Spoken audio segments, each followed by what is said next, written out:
Hello everyone, welcome to CPK Social Science classes. So dear students, in this lecture we'll study about international trade. और इससे previous वाले lectures में हमने transportation system पूरा read out कर लिया है, क्या टाइप्स थे, क्या एडवांटेजेस थे, डिसएडवांटेजेस थे डिफरेंट मोड ऑफ ट्रांसपोर्ट्स के, और हमने कम्युनिकेशन भी कंप्लीट कर लिया है। अब हम डिस्कस करेंगे ट्रेड के बारे में। जब भी हम ट्रेड के बारे में बोलते हैं तो हमारे माइंड में एक थॉट आता है, ट्रेड मीन्स क्या होता है? चीज़ों का लेन देन। Means we sell the goods and we purchase the goods, that is called a trade. मतलब हमारा एक ट्रांजैक्शन हो रहा है जिसमें हम चीज़ों को बेच रहे हैं और चीज़ों को खरीद रहे हैं, तो उसको क्या बोलते हैं? सिंपल लैंग्वेज में ट्रेड। तो आज के इस लेक्चर में हम डिस्कस करेंगे डोमेस्टिक ट्रेड, इंटरनेशनल ट्रेड, कौन से कंपोनेंट्स होते हैं, ट्रेड फेवरेबल कब होता है, अनफेवरेबल कब होता है, तो ये डिस्कस करेंगे इस वाले लेक्चर में। तो स्टार्ट करते हैं। The exchange of goods services among people, states and countries is called trade.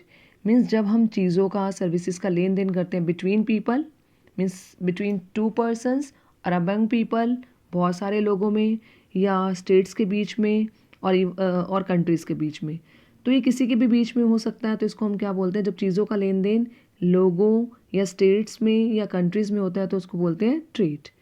When such trade take place between two countries it is known as international trade. Means अगर आप सोचिए, अगर trade within a country हो रहा है, means आपका जो trade है एक स्टेट से, जैसे जम्मू और कश्मीर से एप्पल आया, वो हरियाणा में आ रहा है, तो एक स्टेट से दूसरी स्टेट में जब ट्रेड होता है तो उसको बोलते हैं डोमेस्टिक ट्रेड। और जब ट्रेड दो कंट्रीज़ के बीच में या मोर देन टू कंट्रीज़ के बीच में होता है तो उसको क्या बोलते हैं? International trade. That is the difference between domestic trade within country और इंटरनेशनल ट्रेड, मतलब between two countries. Okay, it may take place through sea, air और लैंड रूट्स। अब स्टूडेंट हम डिस्कस करते हैं। सबसे पहले हमें ट्रेड के लिए क्या चाहिए?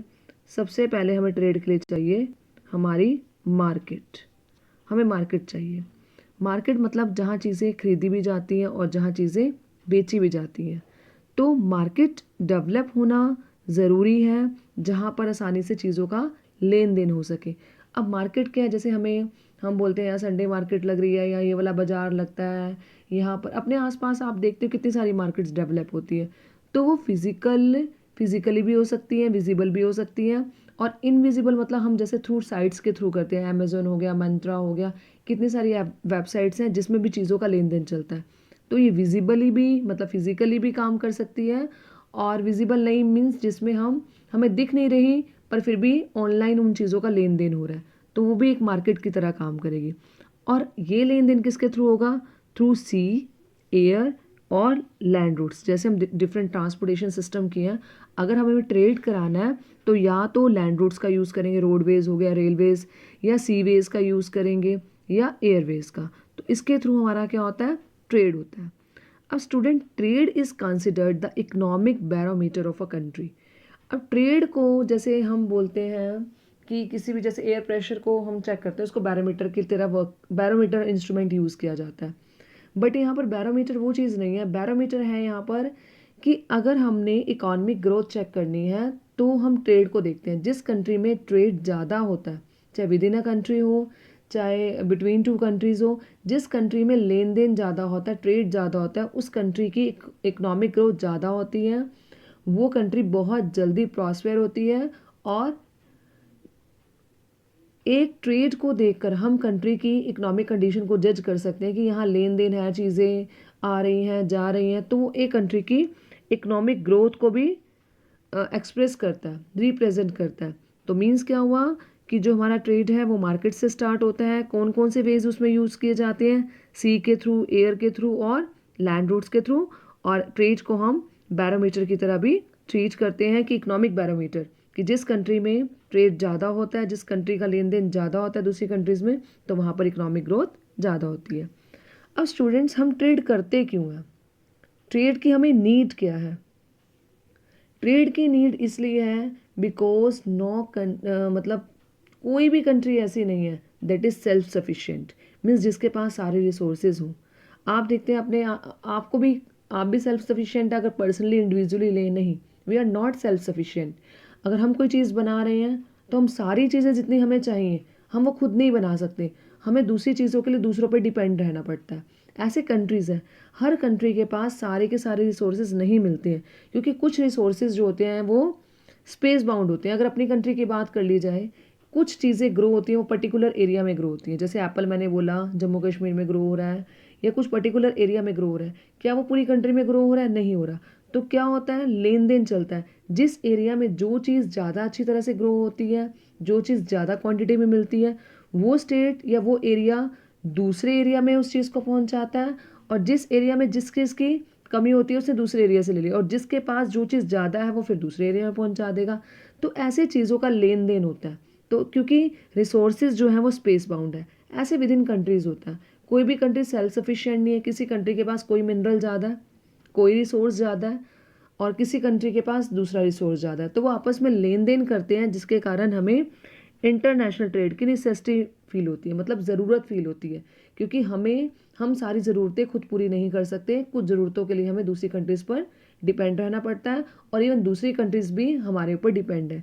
तो इंटरनेशनल ट्रेड आज की ज़रूरत है। क्यों? Because resources are space bound. अब जो ट्रेड है उसके टू मेन कंपोनेंट्स होते हैं, एक्सपोर्ट एंड इम्पोर्ट। मतलब एक्सपोर्ट मतलब if our country is providing or giving things to other country means that is called export। जब हम अपनी चीज़ें दूसरी कंट्री में भेजते हैं तो means we people are doing export, हम एक्सपोर्ट कर रहे हैं। और जब हम चीज़ें दूसरी कंट्री से मंगवाते हैं या खरीदते हैं तो उसको क्या बोलते हैं? इम्पोर्ट। तो दो कंपोनेंट्स हैं, एक्सपोर्ट एंड इम्पोर्ट। अब स्टूडेंट इसके थ्रू हम जज करते हैं ट्रेड होता कैसे है, चीज़ों का आना और चीज़ों का जाना। अब बैलेंस ऑफ ट्रेड क्या होता है? Balance of trade means is the difference between export and import of a country. अब स्टूडेंट्स आप देखिए, मान लो हम किसी भी कंट्री से लेन देन कर रहे हैं, ठीक है, अमेरिका से ही कर रहे हैं तो या जापान से कर रहे हैं। तो अगर हम कोई लेन देन करते हैं, मतलब अगर हम किसी कंट्री में कोई चीज़ पहुंचा रहे हैं और उससे कोई चीज़ ले रहे हैं, तो मॉनेटरी टर्म्स में हमने काउंट की। मीन्स इंडिया ने जापान को अपना सामान भेजा 100 करोड़ का, ठीक है, और वहाँ से सामान मंगवाया 60 करोड़ का। ओके, तो हमारी कंट्री ने जो भेजा है मतलब एक्सपोर्ट किया वो क्या है? ज़्यादा है, 100 करोड़ का, और जो इम्पोर्ट किया है वो 60 करोड़ का है। तो इन दोनों का जो डिफरेंस होगा मीन्स 40 करोड़, वो होगा बैलेंस ऑफ ट्रेड। ठीक है, जो डिफरेंस अगर हम काउंट करेंगे उसको क्या बोलेंगे? Balance of trade. तो स्टूडेंट एक एग्जांपल से और एक्सप्लेन करती हूँ जिसमें आपको क्लियर हो जाएगा कि फेवरेबल बैलेंस ऑफ ट्रेड क्या होता है और अनफेवरेबल बैलेंस ऑफ ट्रेड क्या होता है। सपोजिंगली हम दो कंट्रीज लेते हैं, ए और बी। ए कंट्री ने जो एक्सपोर्ट किया है वो किया है, मैंने भी बताया, 100 करोड़ का, ठीक है, 100 करोड़ का दिया है, ठीक है, और 80 करोड़ का लिया है। तो यहाँ पर क्या ज़्यादा है? दिया है मीन्स एक्सपोर्ट और लिया है मीन्स इम्पोर्ट। अब यहाँ पर क्या ज़्यादा है? यहाँ पर एक्सपोर्ट ज़्यादा है। किससे? इम्पोर्ट से। If export is more than import तो that will be favourable balance of trade, means export ज़्यादा और इम्पोर्ट कम है। सपोजिंगली अब दोबारा से लें, ए, हम लेते हैं ए और बी कंट्री, ठीक है। अब इंडिया या जापान भी ले सकते हैं और बी कंट्री के एग्जांपल से एक्सप्लेन कर रही हूँ। अब जो हमारा एक्सपोर्ट हुआ, अगर रिवर्स कर दिया जाए, हमारा जो एक्सपोर्ट हुआ है वो हुआ है 60 करोड़ का, और अगर हमने मंगवाया जो है मीन्स इम्पोर्ट किया हमने 100 करोड़ का, तो अब क्या ज़्यादा है? इम्पोर्ट ज़्यादा है। कितना ज़्यादा है? 40 करोड़।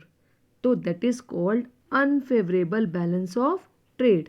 मीन्स जब एक्सपोर्ट ज़्यादा करती है कंट्री, अपना सामान ज़्यादा बेचती है बाहर, तो मीन्स वो अर्निंग ज़्यादा कर रही है, तो वो उस कंट्री के लिए हो जाता है फेवरेबल, ठीक है। और अगर एक कंट्री इम्पोर्ट ज़्यादा कर रही है, ज़्यादा सामान मंगवा रही है और बेचती कम है वो सामान, तो उसके ऊपर क्या एक तरह से कर्जा चढ़ रहा है क्योंकि उसने सामान ज़्यादा मंगवाया और भेजा कम है, तो that is called unfavourable balance of trade. और अब स्टूडेंट आप बताइए, हमारी जो कंट्री है इंडिया में फेवरेबल बैलेंस ऑफ ट्रेड है या अनफेवरेबल? इंडिया में अनफेवरेबल बैलेंस ऑफ ट्रेड है because imports are more than export. Import हमारी कंट्री ज़्यादा करती है और एक्सपोर्ट कम करती है। और फेवरेबल बैलेंस ऑफ ट्रेड है वो किसी कंट्री की इकोनॉमिक डेवलपमेंट को शो करता है कि कोई भी कंट्री अगर ज़्यादा सामान भेजती है तो वो कंट्री डेवलप्ड है, डेवलप कंट्री है, वो कंट्री प्रॉस्पेरियस है। Whereas balance of trade is seen as harmful for the domestic economy. Means एक कंट्री के लिए फेवरेबल बैलेंस ऑफ ट्रेड उसकी इकोनॉमिक ग्रोथ के लिए ज़रूरी है। तो देखते हैं स्टूडेंट्स आगे अब कौन सी कॉमोडिटीज़ हैं जो इंडिया एक्सपोर्ट करता है, मतलब दूसरी कंट्रीज़ में बेचता है। एग्रीकल्चर प्रोडक्ट्स हैं, James and jewellery, engineering goods, chemicals, petroleum products. ये मैंने परसेंटेज दी है, पेपर में ऐसे परसेंटेज नहीं आती, जस्ट नंबर लिखे हैं कि यू पीपल कैन सी कितना हम ट्रेड करते हैं, कितना हम सामान दूसरी कंट्री में भेजते हैं। अब कॉमोडिटीज़ विच इंडिया एक्सपोर्ट, जो इंडिया इम्पोर्ट, अब कौन कौन सी चीज़ों का इम्पोर्ट करता है? Petroleum and it's product, James and jewellery, chemicals, machinery, agriculture products. ये हमारी कंट्री जो है जो दूसरी कंट्री से इम्पोर्ट करती है। तो आप देख सकते हैं इम्पोर्ट जो हम कर रहे हैं वो ज़्यादा है एक्सपोर्ट की बजाय, तो इसलिए हमारे इंडिया में अनफेवरेबल बैलेंस ऑफ ट्रेड है। अब देखिए कुछ सालों में जो international trade has undergone great change, बहुत सारे चेंजेस आए हैं इंटरनेशनल ट्रेड में, जिसमें हम चीज़ों के का एक्सचेंज करते हैं, दूसरी कंट्री से चीज़ें मंगवाते हैं और अपनी चीज़ें दूसरी कंट्री में भेजते हैं। तो exchange of goods and services lead to the exchange of information and knowledge.